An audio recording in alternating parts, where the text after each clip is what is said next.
What's up guys, RGT85 here, and it has been over a year since we've done a game room tour, and it feels like time is just sort of flying by. I honestly couldn't believe that I've actually been living here for a year and had my new game room in here. I really enjoy this place. Obviously, over the course of the year, we've added a lot of stuff. Of course, new arcade one-up machines, a basketball goal, new video games, all sorts of cool stuff. So I figured, what the hell? Let's do a new game room tour for the year of 2020. So in today's video, we're gonna look at my collection, and I actually have a surprising announcement at the end of this video that you'll definitely want to stick around for. So sit back, relax, make sure you subscribe to the channel, and let's take a look at my game room tour for the year 2020.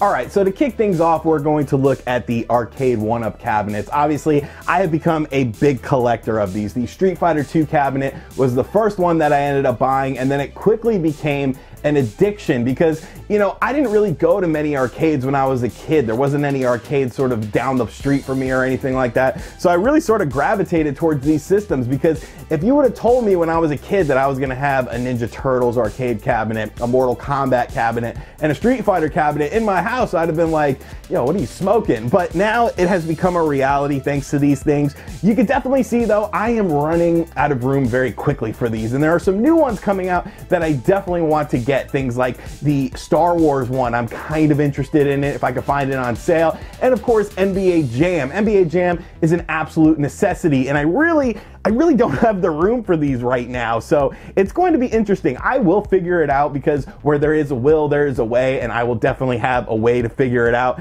But yeah, I absolutely love these things. I've reviewed every one of these that I've actually bought so far on the channel, so be sure to check out the reviews on these. But I think they're a really good value. You know, some people don't have the space to put in a full-size arcade cabinet. Some people don't have the room. Some people just don't want to lug this huge thing around and have to mess with it and fix things on it, where these, you just set them up and they're good to go. So I know some people are sort of more purists when it comes to arcade stuff. I get that, but for me, these work great. I absolutely love them, and I absolutely recommend them. So the next thing I want to talk about is the brick backdrop here. I think it looks really cool. It's literally just almost like wallpaper. You just stick it onto the wall. You could just do it with tape or little push pins or something like that. I think it adds a nice aesthetic to the room, and it makes it look sort of like this is the arcade section of the room. And of course, we got the little neon sign going there. That was like $30 off of Amazon. I thought it just looked really cool, and you know, it's a nice little arcade sign. Like, you don't need to spend a lot of money in order to make,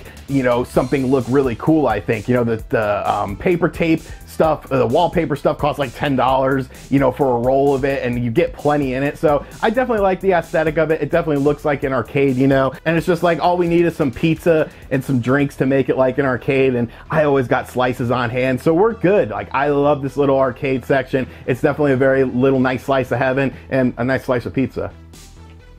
So over in this corner, we basically just have a couple posters. We have a cool little Mortal Kombat 2 32X poster that I actually had custom made because nobody made a poster of that, but it was based on the advertisement that went out for the game, a Star Fox 64 poster. And then of course we have our little CRT TV hanging out here.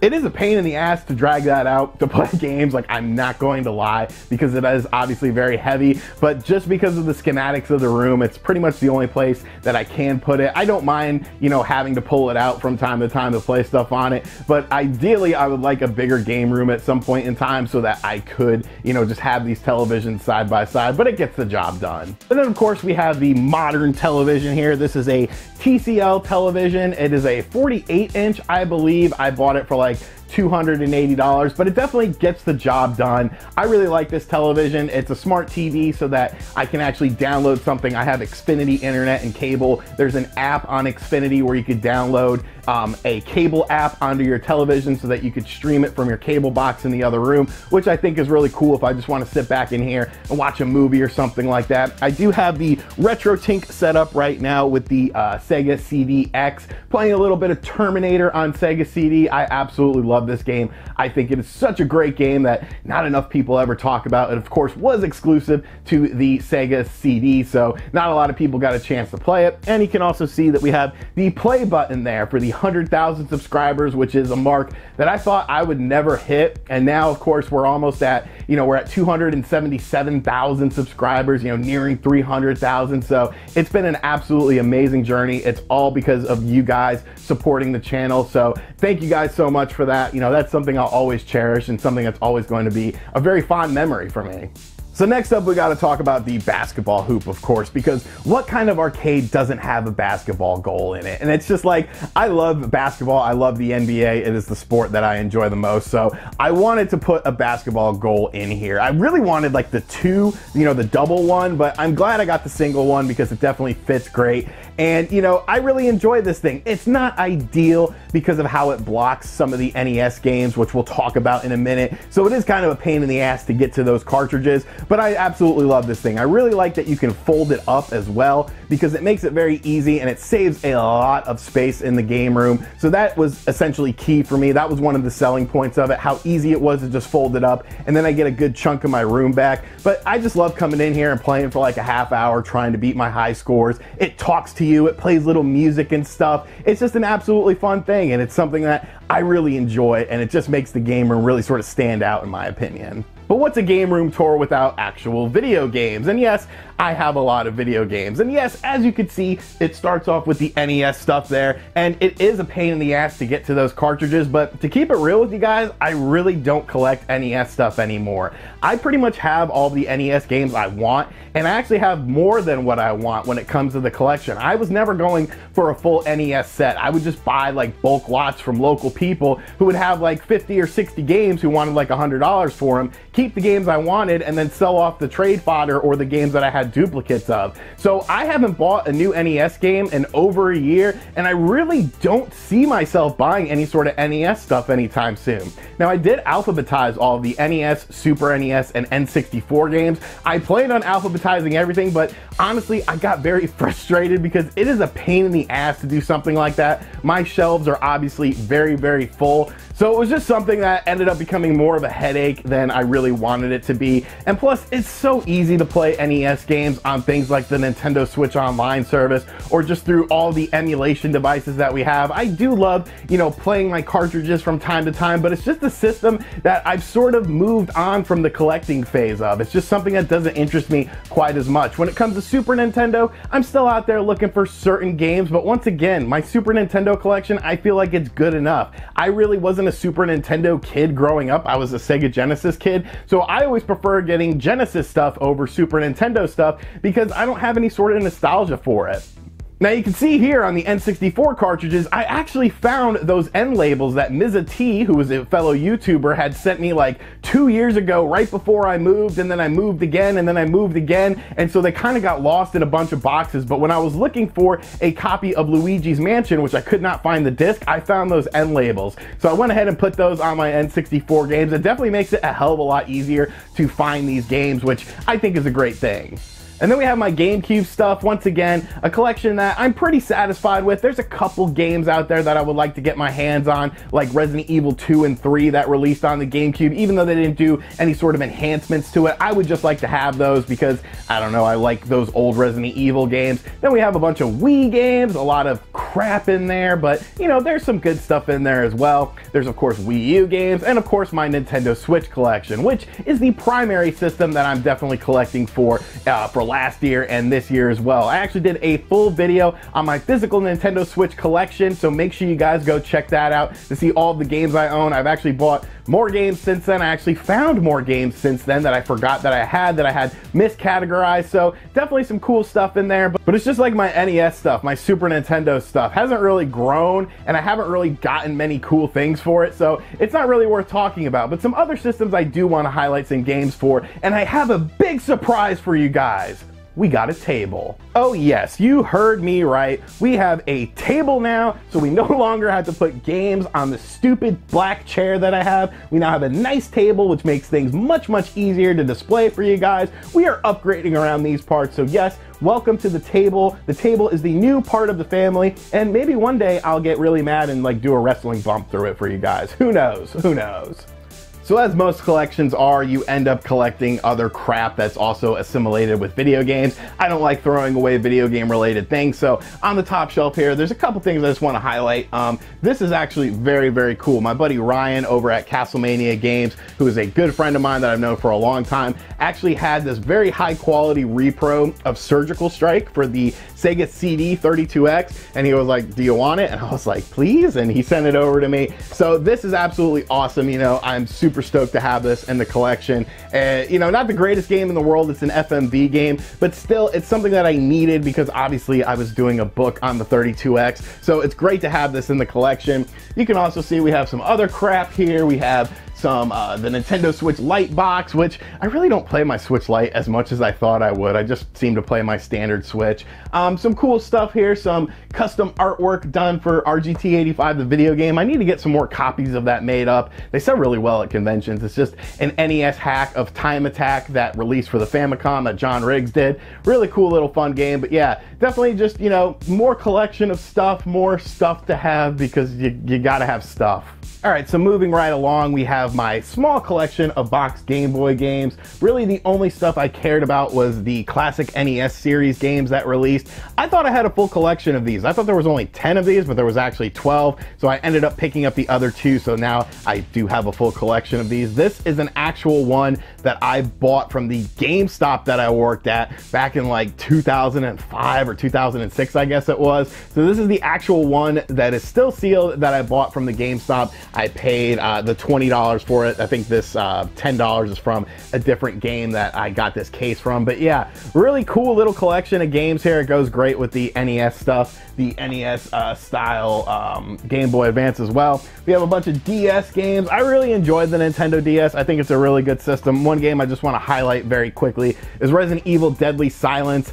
It's essentially just Resident Evil 1, but there's some cool multiplayer stuff that you could do with local multiplayer. I like the little slashing stuff in it as well. You can go into a first-person perspective and use the touch screen as a knife thing. A really solid version of the game, and once again, just a very unique version of the game because it's probably never going to be re-released again. So I definitely recommend picking up this game. And then of course, after the Nintendo DS comes the Nintendo 3DS. I really have stopped the 3DS collection as well. Once again, I feel like I have most of the games I wanted. I did buy one game sort of recently, Garfield Kart, because I guess I'm just an absolute idiot. It's Garfield Kart. It's not a good game, but yeah, you know, at least I bought something new for my 3DS.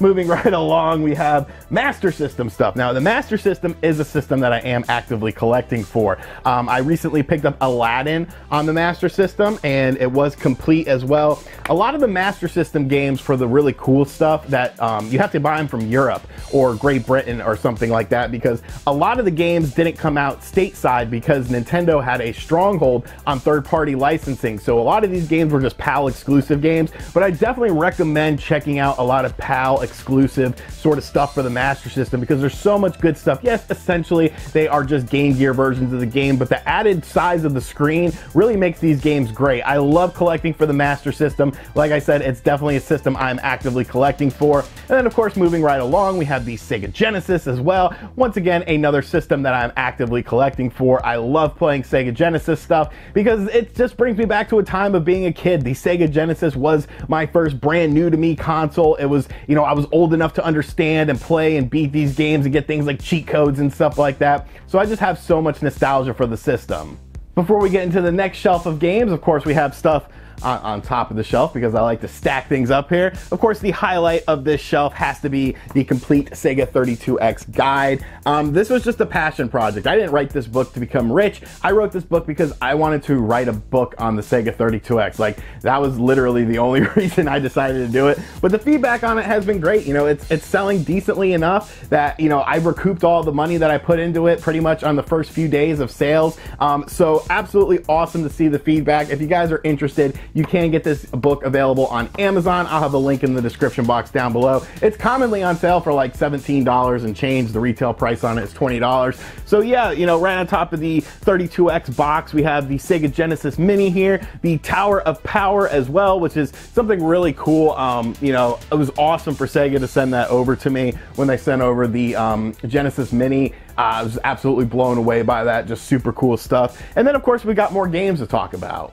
All right, so next up we have a system that I am not collecting for anymore because I have the complete North American collection. That, of course, is the Sega 32X, spearheaded by the awesome, the amazing Spider-Man Web of Fire. Yes, I did pay $300 for this game. This is the most money I've ever spent on a video game, but I needed it to complete the collection. But what's funny is, take a look at this game on eBay now, and it has gone up in price. So I am glad I got it when I got it. It seems to be becoming more and more rare. There was only like 1,500 copies of these actually printed because it was the last North American release for the Sega 32X, which was a dying system essentially. So I'm glad I got this game when I did. I don't, I'm not really happy that I paid $300 for it, but it was what it was. And then moving right along, we have Sega CD stuff. Definitely a system that I am interested in collecting for. So many great games on there. Was a system that I did not have as a kid. So it's fun to revisit some of these games. I actually think it's very interesting that Limited Run Games is actually re-releasing this game because, I mean, you could just buy this game for cheap. I guess, it does come with some additional stuff on it,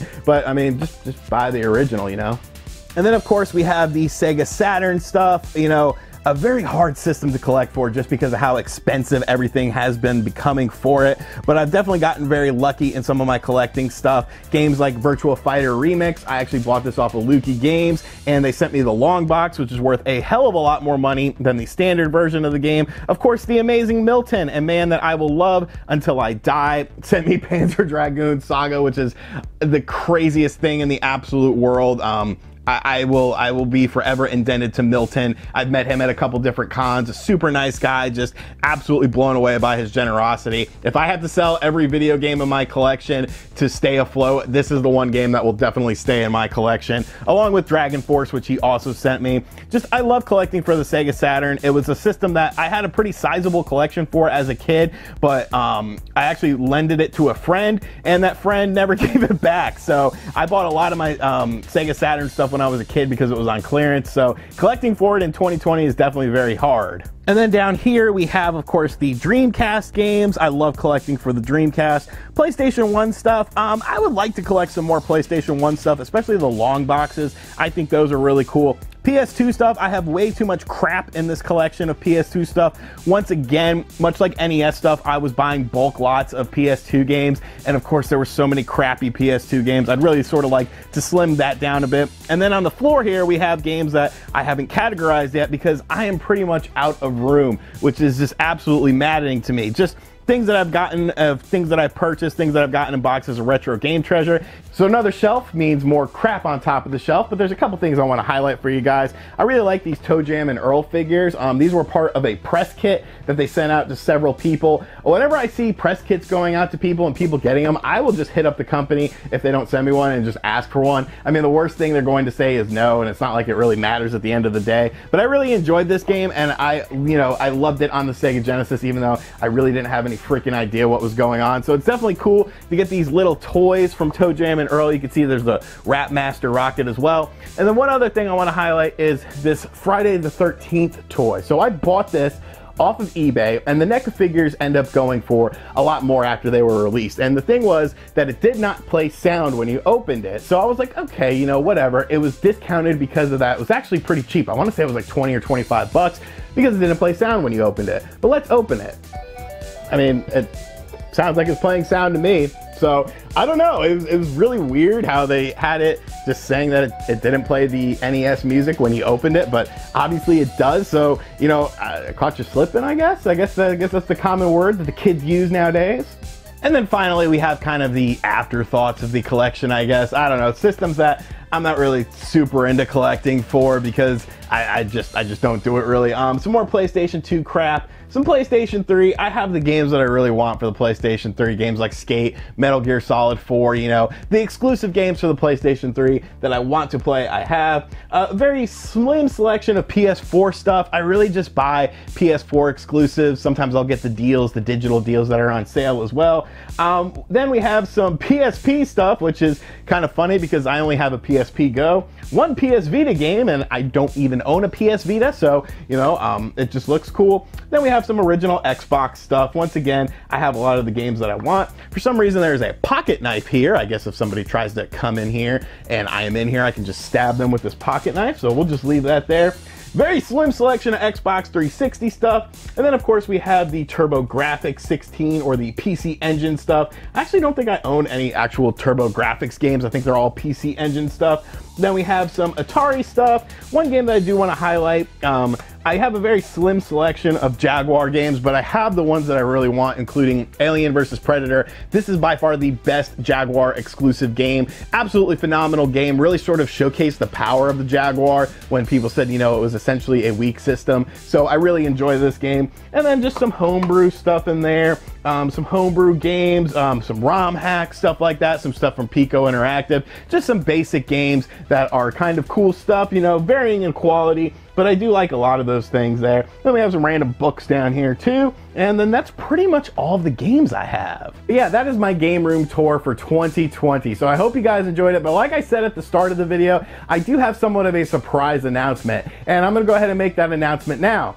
I'm kind of getting out of collecting when it comes to certain things. And I know what you're saying to yourself, oh, you're getting rid of your collection, blah, blah, blah. No, I'm just getting rid of certain things that maybe I don't care about, maybe I don't appreciate. Well, things like I said, the NES games. I have too many NES games that I don't really care about. I have too many PS2 games that I don't really care about. So it's like, why just let them sit on my shelf when maybe there's someone out there that will want these games? So basically what I'm going to be doing is on the Facebook fan page, if you haven't liked that yet, be sure to go ahead and like it, and like the Instagram as well so I can get the hot Instagram models to like me. I'm basically going to be selling little bulk bundles at bro prices, heavily discounted stuff. Like if there's a game in one of these bundles that's like $100 games, I'm gonna pretty much sell it for $50 or $60, and then just take that into account and then do a bulk bundle of various systems. And then whoever wants it first come, first serve sort of stuff, just PayPal me the money and I'll ship these bundles out to you. Now, I don't know when I'm going to start this, probably at the end of March, but I just need some more space. I need some more shelf space, and I could get new shelves, but then I would have to rearrange all the stuff on top of the shelves, and it's just like, I feel like this would be easier. I kind of want more quality than quantity, and I've definitely amassed a whole bunch of quantity through buying things like bulk bundles that I really just don't need. So I figured, why not give back and give you guys some awesome discounts on some of these games? So be on the lookout for that. And as always, guys, thank you for checking out my game room tour video. I hope this wasn't super boring. I honestly don't know how long this is going to be. I have like 40 minutes of raw footage. I'll try to chop it down as much as humanly possible to make this enjoyable for you guys. But I hope you guys enjoyed this little glimpse into my little sort of piece of heaven on earth. You know, when I just want to get away from everything, I come in here, I close the door, I turn on the arcade sign, and I just play some video games and just relax, maybe watch a movie. But yeah, I hope you guys enjoyed this tour. Let me know in the comment section down below what you think of everything. And as always, guys, I will catch you guys on the next video. Later.